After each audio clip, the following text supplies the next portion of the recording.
মধ্যপ্রাচ্যের উত্তেজনা ক্রমেই ছড়িয়ে পড়ছে। মার্কিন প্রেসিডেন্ট ডোনাল্ড ট্রাম্প ইরানের উপর সামরিক বিকল্প বিবেচনা করছেন, তবে সেই সিদ্ধান্তের সঙ্গে যুক্ত হয়েছে এক বিশাল সামরিক প্রস্তুতিও, অর্থাৎ এক পাশে কূটনীতির টেবিল, অন্য পাশে যুদ্ধ। ট্রাম্পের এই হুমকি কি বাস্তবে রূপ নিতে চলেছে? ইরানকে ঘিরে কি কি শক্তি মোতায়েন করছে মার্কিন সামরিক বাহিনী? মধ্যপ্রাচ্যে মার্কিন সামরিক বাহিনী এক সপ্তাহ ধরে ক্রমবর্ধমান প্রস্তুতি নিচ্ছে। কয়েক ডজন C-17 এবং C-5 মালামালবাহী বিমান ব্যবহার করে জাহাজ ও মধ্যপ্রাচ্যের সামরিক ঘাঁটিগুলোতে বিভিন্ন সরঞ্জাম নামানো হচ্ছে। নজরদারি বিমান সবসময় নজর রাখছে ইরানের উপর।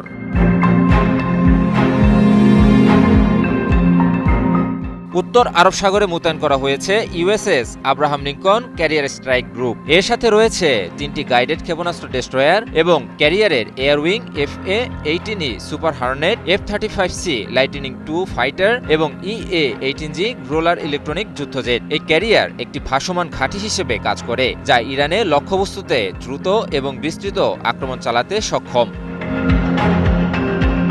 এছাড়াও নৌবাহিনীর অন্য 3টি ডেস্ট্রয়ার USS ডেলবার্ট, দি ব্ল্যাক, USS ম্যাকফল এবং USS মিটসার এই অঞ্চলে উপস্থিত। যদি প্রয়োজন হয়, বাহরাইনের 3টি উপকূলীয় যুদ্ধজাহাজও মাইন পরিষ্কারের দায়িত্ব নেবে।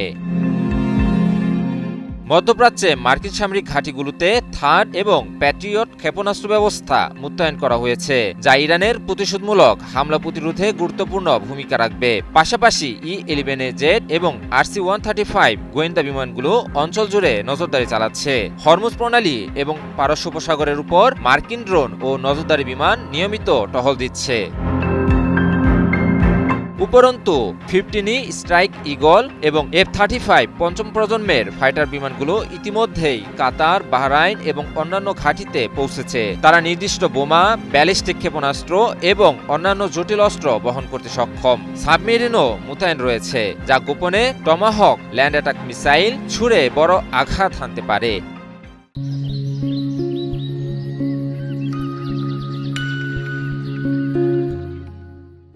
এই সামরিক সরঞ্জামের মাধ্যমে মার্কিন যুক্তরাষ্ট্র ইরানের উপর দ্রুত, বিস্তৃত এবং নির্দিষ্ট লক্ষ্যভিত্তিক আক্রমণ চালাতে সক্ষম। সব মিলিয়ে মধ্যপ্রাচ্যে পরিস্থিতি এখন একেবারে সংবেদনশীল। ট্রাম্পের হুমকি আর ইরানের প্রতিক্রিয়া, এই দুইয়ের মধ্যে ফাটলেই বড় ধরনের সংঘাতের সম্ভাবনা। মধ্যপ্রাচ্য এখন এক নতুন বিপজ্জনক অধ্যায়ের দিকে এগুচ্ছে।